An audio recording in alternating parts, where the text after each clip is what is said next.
Hi guys welcome back to my channel 2024లో release కాబోయే మూవీస్లో కల్కి 2898 AD one of the most anticipated movie అని చెప్పుకోవచ్చు.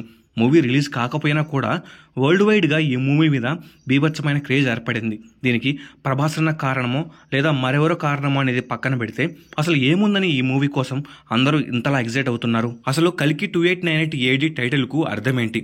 మైథలాజికల్ కాన్సెప్ట్ను మరియు సైన్స్ ఫిక్షన్ కాన్సెప్ట్ను ఎలా మిక్స్ చేయబోతున్నారు?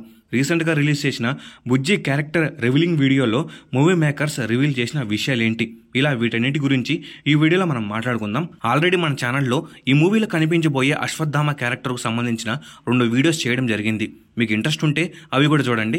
ఎందుకంటే ఈ కల్కి 2898 ఏడి మూవీలో మహాభారతంలో ఉన్న అశ్వత్థామ క్యారెక్టర్ మెయిన్ రోల్ని ప్లే చేస్తుంది. నేను చేసిన ఈ 2 వీడియోలు మీరు చూశారంటే అశ్వత్థామ ఎవరు, ఎందుకు ఇమ్మోర్టల్ అయ్యాడు, ఇంకా బ్రతికే ఉన్నాడా, ఉంటే ఎక్కడున్నాడు, ఆయన నుదుట మీద మణి ఎలా వచ్చింది, ఎందుకని ఉప పాండవులను చంపాడు, ఇలా చాలా విషయాలు మీకు తెలుస్తాయి. ముందుగా ఈ వీడియో అయితే చాలా ఇంట్రెస్టింగ్గా ఉండబోతుంది. ఎవరు స్కిప్ చేయకుండా లాస్ట్ వరకు అయితే చూసేయండి. అలాగే ఈ వీడియో మీకు బాగా నచ్చుంటే అయితే లైక్ చేయండి, షేర్ చేయండి, సబ్స్క్రైబ్ చేసుకోండి. మీరు అనుకోరేది ఒక లైక్ ఒక సబ్స్క్రైబ్ మాత్రమే. ఇక మెయిన్ కంటెంట్లోకి వెళ్దాం. ముందుగా మనము కల్కి 2898 ఏడి టైటిల్ కనుకున్న అర్థం ఏంటనే తెలుసుకుందాం. నేను ఇప్పుడు చెప్పేది చాలా మందికి తెలిసే ఉంటుంది, ఒకసారి తెలియని వారి కోసం చెప్తున్నా. ఈ మూవీ స్టోరీ అనేది మన హిందూ మైథలాజీలో కల్కి పురాణంలోని స్టోరీని బట్టి ఉంటుంది. అది ఇన్స్పిరేషనల్గా ఉంటుందా లేకపోతే డైరెక్ట్గా ఆ స్టోరీని దింపేస్తారనేది మనం తర్వాత మాట్లాడుకుందాం. ఈ మూవీ స్టోరీ మొత్తం మన విష్ణుమూర్తి 10వ అవతారమైన కల్కి భగవానుడి మీద ఉండబోతుంది. ఈ కల్కి పురాణాన్ని సింపుల్గా మీకు అర్థమయ్యేలా చెప్పాలంటే కలియుగం చివరిలో మంచి కన్నా చెడు ఎక్కువైనప్పుడు చెడుని అంతం చేసి మంచిని కాపాడి మళ్ళీ సత్యయుగాన్ని స్థాపించడానికి విష్ణుమూర్తి ఎత్తే 10వ అవతారమే ఈ కల్కి అవతారం. సో కల్కి 2898 ఏడి టైటిల్లో కల్కి పేరు ఎందుకు వచ్చిందో మీకు అర్థమయ్యే ఉంటుంది. ఇంకా 2898 ఏడి విషయానికి వస్తే డైరెక్టర్ నాగశ్విన్ గారే దీనికి ఒక క్లారిటీ ఇచ్చారు. ఆయన ఏమని చెప్పారంటే, మా సినిమా అనేది ద్వాపర యుగం మహాభారతంలో స్టార్ట్ అయ్యి కలియుగం 2898వ సంవత్సరంలో ముగుస్తుంది. ఇది ఒక 6000 సంవత్సరాల కథ అని చెప్పారు. సో ఇప్పుడు మీకు అర్థమయ్యే ఉంటుంది ఈ మూవీ స్టోరీ అనేది 2898వ సంవత్సరంలో ముగుస్తుంది కాబట్టి ఈ మూవీకి కల్కి 2898 ఏడి అనే టైటిల్ వచ్చింది. ఇంకా లాస్ట్లో ఏడి విషయానికి వస్తే దీని గురించి మూవీ మేకర్స్ ఎవరు కూడా ఏమీ చెప్పలేదు. మన హిందూ మైథాలజీలో కూడా దీనికి సంబంధించిన డీటెయిల్స్ ఎక్కడా లేవు. కానీ నేనేమనుకుంటున్నానంటే కల్కి పురాణం ప్రకారం కలియుగంలో చెడుకు మారుపేరుగా ఉండే కలిని అంతం చేయడానికి కల్కి భగవానుడు వస్తాడు. అయితే ఈ కలిని అసుర అని కూడా పిలుస్తారు. సో ఏడీలో ఏ అంటే అసుర అయి ఉంటుంది, అలాగే డి ఏమో డెమోలేషన్ అయి ఉండే అవకాశం ఉంది. ఇక్కడ డెమోలేషన్ అంటే నాశనం చేయడం అనే అర్థం. కలియుగంలో కలి అంటే అసురుడు మొత్తం నాశనం చేస్తూ ఉంటాడు కాబట్టి డి అంటే డెమోలేషన్. సో కల్కి 2898 ఏడి అనే టైటిల్లోనే సినిమా స్టోరీ మొత్తం ఉంది. 2898 ఏడీలో కల్కి మూవీ స్టోరీ ఎండ్ అవుతుందని డైరెక్టర్ నాగశ్విన్ గారే చెప్పారు. మరి మూవీలో విలన్ చనిపోయినప్పుడే స్టోరీ ఎండ్ అవుతుంది కదా, ఆ లెక్కన ఏడు యొక్క ఫుల్ ఫామ్ అనేది అసుర డెమోలేషన్ అయి ఉంటుంది. ఇది కన్ఫర్మ్ కాదు గైస్, నాకు అనిపించింది నేను చెప్పాను. ఇది రైట్ అవ్వచ్చు లేదా రాంగ్ అవ్వచ్చు, మళ్ళీ కామెంట్స్లో నన్ను వేసుకోకండి. సో టైటిల్ గురించి మీకు ఒక క్లారిటీ అనేది వచ్చిందని అనుకుంటున్నాను. ఇప్పుడు రీసెంట్గా బుజ్జి క్యారెక్టర్ గురించి అలానే రిలీజ్ అయిన బుజ్జి క్యారెక్టర్ రివీలింగ్ వీడియో గురించి మాట్లాడుకుందాం. అయితే మీ అందరికీ తెలిసే ఉంటుంది ఈ బుజ్జి క్యారెక్టర్ అనేది టోనీ స్టార్కోకు జార్విస్ ఎలానో అలా మన భైరవకు ఒక సపోర్టివ్ ఏఐ క్యారెక్టర్. ఆ వీడియో చూసిన వారందరికీ అర్థమయ్యే ఉంటుంది ఆ కార్ అనేది బుజ్జికి ఒక బాడీ లాంటిదని. అలానే కీర్తి సురేష్ గారు ఈ క్యారెక్టర్కి వాయిస్ యాక్టర్గా వర్క్ చేస్తున్నారు. ఇవన్నీ మీకు తెలిసే ఉంటాయి. హాలీవుడ్ మూవీస్ చూసే వాళ్ళకి ఇలాంటి క్యారెక్టర్స్ కొత్త ఏం కాదు. ఒకవేళ మీరు హాలీవుడ్ మూవీస్ చూడని వారు అయినప్పటికీ ఈ క్యారెక్టర్ గురించి తెలుసుకోవడానికి ఇంకేం ఉండదు. మన హీరోకు ఒక మంచి ఏఐ సపోర్ట్గా ఉంటుంది, అదే ఈ బుజ్జి క్యారెక్టర్. ఆ వీడియోలో కూడా భైరవ షూస్ వర్క్ అవ్వడం లేనప్పుడు వాటికి ఛార్జ్ పెట్టాలని బుజ్జి అంటుంది. సో ఇక్కడ బుజ్జికి భైరవ సూట్ మీద కూడా యాక్సెస్ ఉంటుంది. సో ఇదంతా ఒక జనరల్ హాలీవుడ్ కాన్సెప్ట్ అని చెప్పొచ్చు. కానీ అది మన ఇండియన్ సినిమాలో తీసుకురావడం అంటే మామూలు విషయం కాదు. మరీ ముఖ్యంగా మన తెలుగు సినిమాలో తీసుకురావడం మెచ్చుకోవాల్సిన విషయం అని చెప్పాలి. అయితే కాసేపు బుజ్జి క్యారెక్టర్ గురించి పక్కన పెడితే ఆ వీడియోకు సంబంధించిన కొన్ని విషయాల గురించి మనం మాట్లాడుకుందాం. ఇప్పుడు ఈ వీడియోలోని కొన్ని షార్ట్స్ ద్వారా మనకు చాలానే విషయాలు రివీల్ చేశారు. టీజర్ బట్టి చూస్తే ఈ మూవీలో భైరవ్ ఒక బౌంటీ హంటర్గా మనకు కనిపిస్తాడు. అలానే బుజ్జి ఇంపాసిబుల్ అని చెప్పే మిషన్ను పూర్తి చేయడానికి భైరవ ఈ ప్లేస్కి వస్తాడు. ఈ ప్లేస్ గురించి మనము చాలా విషయాలు మాట్లాడుకోవాలి. ఈ ప్లేస్ మొత్తం ఎడారిలాగా ఉంటుంది. మూవీ స్టోరీ అనేది 2898లో జరుగుతుంది కాబట్టి అవి కలియుగం చివరి రోజులు. అందుకే ఆ వరల్డ్ మొత్తం అపోకాలిప్టిక్గా చేంజ్ అయి ఉంటుంది. అలానే ఆ ప్లేస్లో ఒక ఆస్ట్రోనాట్ స్టాచ్యూ కూడా ఉంటుంది. ఆ స్టాచ్యూ కమల్ హాసన్ గారిదని మనకు క్లియర్గా కనిపిస్తుంది. ఈ మూవీలో ఆయనే విలన్ క్యారెక్టర్ని ప్లే చేస్తున్నాడు. అసలు విలన్ స్టోరీ ఆర్క్ అనేది ఎలా ఉంటుందో చూడాలి. అయితే భైరవ బౌంటీ హంటర్ కాబట్టి ఈ సీన్లో అతను ఎవరినో పట్టుకోవడానికి మాత్రమే ప్రయత్నిస్తున్నాడు అని చెప్పలేము. ఎవరినైనా కాపాడడానికి కూడా ప్రయత్నిస్తూ ఉండొచ్చు. ఎందుకంటే భైరవ వెంబడిస్తున్న వెహికల్స్ను ఎనిమీ ఎయిర్ క్రాఫ్ట్స్ కూడా పట్టుకోవాలని చూస్తాయి. సో ఇక్కడ ఇది ఇలా జరుగుతుంది, అది అలా జరుగుతుందని మనము ఖచ్చితంగా చెప్పలేము. ఇంకా కొన్ని షాట్స్లో మన భైరవ తన దగ్గర ఉన్న టెక్నాలజీని యూజ్ చేసి ఎనిమిస్తో ఫైట్ చేయడం చూడవచ్చు. అలానే బుజ్జి కార్ అనేది ఫ్లెక్సిబుల్గా వర్క్ అవ్వడం కూడా మనం చూడవచ్చు. ఎందుకంటే ఈ షాట్లో బుజ్జి కార్ తలకిందులుగా కనిపిస్తుంది. అలానే ఈ కారులో ఉన్న గైడ్ వేస్ను యూజ్ చేసుకుని బుజ్జి ఈ కారులో ఎలా కావాలంటే అలా తిరగగలదు. అయినా ఈ కారును తయారు చేయడానికి మూవీ మేకర్స్ చాలా కష్టపడ్డారని చెప్పాలి. అది కూడా స్క్రాచ్ నుంచి. ఈ కారును నడిపిన నాగ చైతన్య గారు కూడా you break the engineering rules అని కూడా అన్నారు. మరి దాన్ని బట్టి అర్థం చేసుకోవచ్చు మనము మూవీ టీం ఈ కారు మీద ఎంత శ్రద్ధ పెట్టారనేది. ఈ కార్ను అసలు డెవలప్ చేసింది మహీంద్రా ఇంకా జయ మోటార్స్ వాళ్ళు. ఈ రెండు కంపెనీలు కలిసి క్రియేట్ చేసిన ఒక అద్భుతమే ఈ బుజ్జి కార్. ఈ కారు వెయిట్ దాదాపు 6 టన్నులు ఉంటుంది.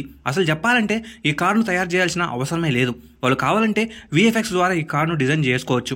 కానీ రియలిస్టిక్గా ఉండటం కోసం ఈ కార్ను స్పెసిఫిక్గా రెడీ చేశారు. ఒక కారు విషయంలోనే కాదు, ఈ మూవీలో చూసిన గన్స్ కానీ, కాస్ట్యూమ్స్ కానీ, వెహికల్స్ కానీ చాలా వరకు ప్రాక్టికల్గా ముందే క్రియేట్ చేసి దానికి VFX యాడ్ చేస్తున్నారు.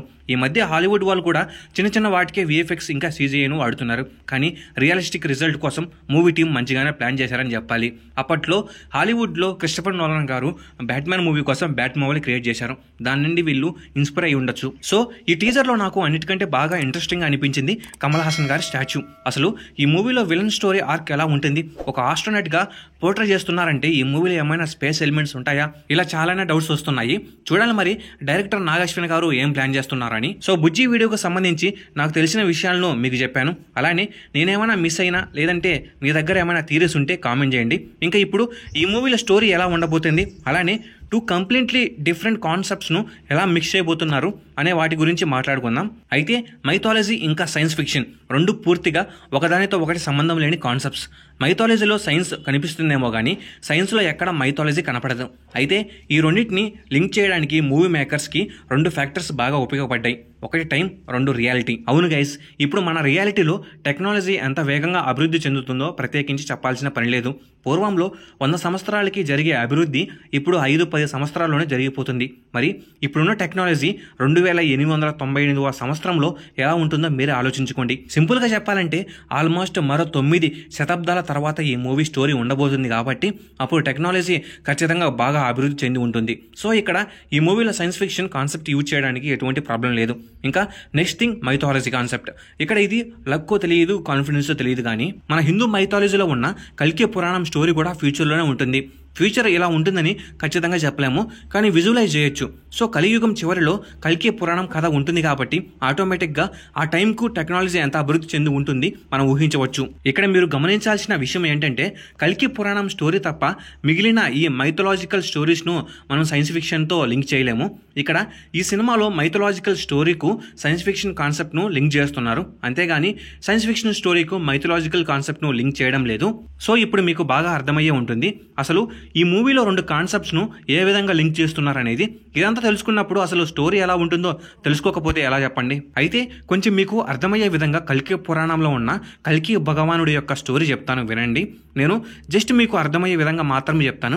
కలియుగం చివరిలో ప్రపంచమంతటా మానవత్వం నశించి మనుషుల్లో ధర్మం తగ్గి చెడ్డవారు ఎక్కువై మంచివారు తక్కువై కలియుగాన్ని ఏలాలి అనుకుంటున్న కలి అనే ఒక అసురుడు వచ్చినప్పుడు బ్రహ్మదేవుడితో పాటు మిగిలిన దేవతలందరూ కలిసి శ్రీ మహావిష్ణువు దగ్గరకు వెళ్తారు. అయితే దీన్ని ఆపడం కోసం శ్రీ మహావిష్ణువు తను కల్కి అవతారం ఎత్తి భూమిపై పుట్టి ధర్మాన్ని తిరిగి స్థాపిస్తానని వాళ్ళతో చెప్తాడు. ఇంకా వాళ్ళకు చెప్పినట్టుగానే ఈ భూమిపై శంబల అనే నగరంలో శ్రీ మహావిష్ణువు కల్కి భగవానుడుగా పుడతాడు. అతను మొదట పుట్టినప్పుడు 4 చేతులతో నీలం రంగులో పుడతాడు. కానీ మళ్ళీ మనుషులు ఉన్నట్టు అతను మారుతాడు. ఇంకా కల్కి భగవానుడు అన్ని విద్యలను నేర్చుకుంటాడు. విష్ణుమూర్తి 6వ అవతారమైన పరశురాముడి దగ్గర యుద్ధ నైపుణ్యాలతో పాటు ఇంకా ఎన్నో విద్యలు నేర్చుకుంటాడు. కల్కి ఒక శివుని భక్తుడు. తన ధర్మస్థాపన కోసం ఈశ్వరుడు కల్కి భగవానుడికి నందక అనే ఒక ఆయుధాన్ని, దేవదత్త అనే ఒక తెల్లగూరాన్ని, ఇంకా శూక అనే ఒక చిలుకను ప్రసాదిస్తాడు.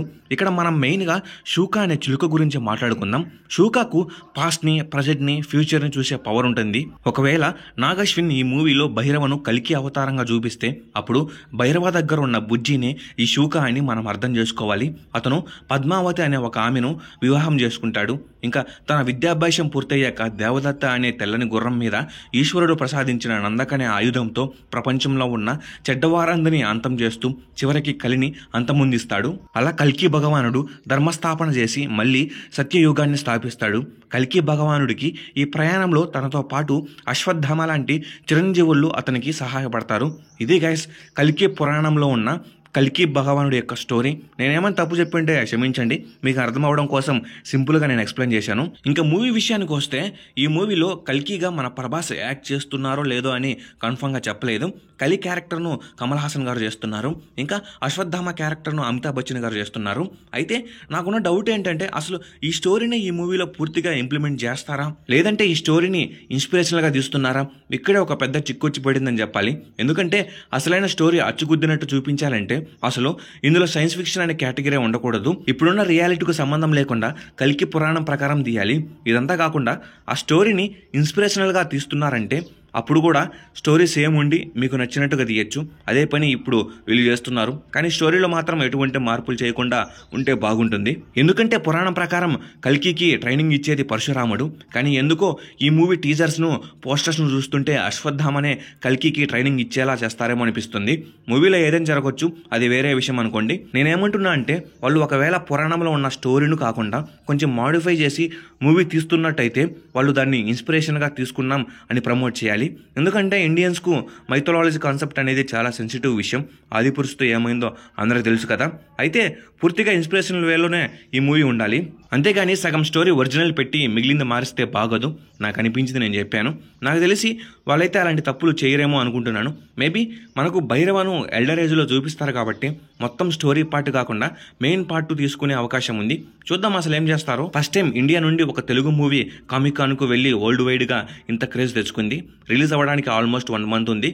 నేనైతే ఈ మూవీ కోసం చాలా ఎక్సైట్ అవుతున్నా. మీరేమనుకుంటారో కామెంట్ చెప్పండి. అలాగే ఈ వీడియో మీకు బాగా నచ్చినట్లయితే లైక్ చేయండి, షేర్ చేయండి, సబ్స్క్రైబ్ చేసుకోండి. నేను మీ నుండి కోరేది ఒక లైక్, ఒక సబ్స్క్రైబ్ మాత్రమే.